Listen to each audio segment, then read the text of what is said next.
अवां जी आजियां कंदो कल्चर डिपार्टमेंट जो डायरेक्टर जनरल मंजूर अहमद कनासरो साहब।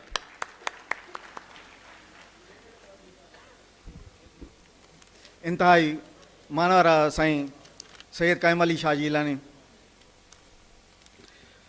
साईं लाल बख्श मंगी साहब, जो दोस्त लियाकत अली गांगरो साहब, गुलाम शबीर फुलपोटो साहब, साईं नज़रमंद गाहो साहब, वहीद अली मंगी साहब ऐं आर्ट काउंसिल सां उहिदेदार उन जा पंहिंजो मेंबर्स ऐं खैरपुर सां तालुक़ु रखंदड़ मुंहिंजा सभु भाइरो दोस्तो, अस्सलाम वालेकुम। साईं मां लख अहसान अव्हां जा मञा थो जो अव्हां अॼु एॾी तकलीफ़ करे असांजी कोठ ते कराची खां हींअर पहुता आहियो, अची जॉइन कयो आहे, अव्हां जा लख अहसान। अव्हां जी मोहबत सकाफ़त खाते जे हवाले सां अॼु मूंखे मौक़ो आहे जो अव्हां बि खैरपुर में आहियो ऐं कल्चर डिपार्टमेंट शुरू में हिकिड़ो सेल हुयो ऐं हिकिड़ो ईअं सम्झो ॿूटो हुयो जेको अव्हां जे दौर में हिकिड़ो वण बणियो। अव्हां दिलि खोले करे असांखे जेकी बि असां तव्हां खां डिमांड कईसीं उहे अव्हां असांखे ॾींदा रहिया। उन में अॼु उहो वण थी चुको आहे जो अॼु सकाफ़त खातो हर सिंध जे ज़िले में न रुगो लाइब्रेरियूं क़ाइमु थो करे, पंहिंजो कल्चरल कम्पलेक्स थो ठाहे, उन सां गॾोगॾु असांजा इदारा, उन सां गॾोगॾु असांजा फ़नकारनि जे लाइ वज़ीफ़ा।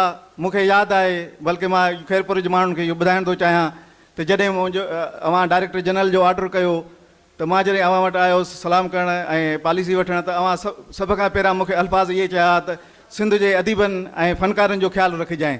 सो यकीनन साईं अव्हां जी इन चवण ते ऐं अॼु दिलि ख़ुशि थी आहे त असांजे इन खैरपुर में ई हिन ई प्रोग्राम तव्हांजी हथां इहो असांजो ॾिनल हुयो प्रोग्राम, हिते अव्हांखे ॾिसी करे इलाही दिलि ख़ुशि थी थिए।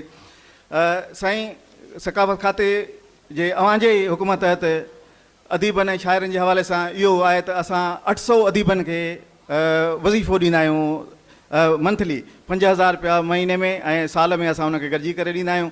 उनखां अलावा 4 करोड़ रुपए जा असां मेडिकल जेके बीमार थींदा आहिनि फ़नकार या कीअं, हर साल में असां उहे 4 करोड़ उहे अव्हां जी महिरबानी करे असांखे 20 करोड़ रुपया ॾिना एंडोमेंट फंड करे, जेके असीं बैंक में रखिया आहियूं ऐं उन्हनि मां असांखे जेको उनजो प्रॉफिट मिलंदो आहे उहो असीं जेके बि असांजा बीमार अदीब, शाइर, आर्टिस्ट सभु जेके बि फ़नून लतीफ़ा सां वाबस्ता आहिनि उन सभिनी जो उन मां इलाजु थींदो आहे। उन्हनि जी नियाणियुनि जी शादी जे हवाले सां असां उनखे फंड्स ॾींदा आहियूं या उन्हनि जे ॿियो फिनेंशियल जेकी मदद हूंदी आहे उहा कंदा आहियूं। इहा सभु साईं वज़ीर आला असां वटि खोड़ साल थींदा रहिया, पर सकाफ़त खाते जे हवाले सां मां ज़रूरु इहो चवंदुसि त सकाफ़त खातो जेको अॼु इन मंज़िल ते आहे उहो सिर्फ़ु अव्हां जे करे आहे।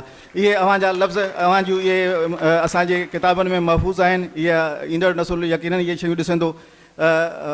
जेके असांजे फ़नकारनि सां या अदब सां ऐं राइटर्स सां जंहिंजी मोहबत, इहा यकीनन असांजा जीअं असांजो पंहिंजो मिर्ज़ा साहिबु ॻाल्हि कई त अव्हां जी मोहबत सदाईं रही आहे। ऐं वाहिद तव्हां वज़ीर आला आहियो जो मुसलसल 8 साल असांजे शाह अब्दुल लतीफ़ भिटाई जे उर्स में तव्हां ईंदा रहिया। न त कॾहिं के वज़ीर आला कॾहिं ईंदा हुया, कॾहिं वरी किन मिनिस्टरनि खे मोकिलींदा, पर अव्हां हमेशह भले कहिड़ी बि तकलीफ़ छो न थी हुजे, तव्हां बाय रोड बि आया, वरी बाय रोड बि विया, पर अटेंड कंदा हुयो, असांखे एवॉर्ड ॾींदा हुओ। इहे यकीनन अव्हां जूं शयूं असांजे लाइ हिकिड़े पंहिंजो ईंदड़ नसुल लाइ यादि रहंदियूं। ऐं हीअ फंक्शन सही असांजो करण जो मक़सदु इहो आहे त जेकी बि नवां आर्टिस्ट आहिनि जिन खे मौक़ो नथो मिले त कराची पहुचनि, इस्लामाबाद पहुचनि या ॿिए हंधि पहुचनि, त असां अहिड़ा नंढा प्रोग्राम करे उन्हनि में उहे आर्टिस्ट जेके असां वटि सुठा असांखे नज़र ईंदा आहिनि त पोइ उन्हनि जी वरी असां सां हिकिड़ो सैयद सरदार अली शाह साहिब जी मां हिते ज़रूरु हिकिड़ी निकी कंदुसि त उन जे अचण जे करे असांखे इलाही घणी मदद थी आहे। हींअर सिम्पा हिकिड़ो असांजो इदारो साईं क़ाइमु करायो आहे पंहिंजो जामशोरे में यूनिवर्सिटी जे साम्हूं।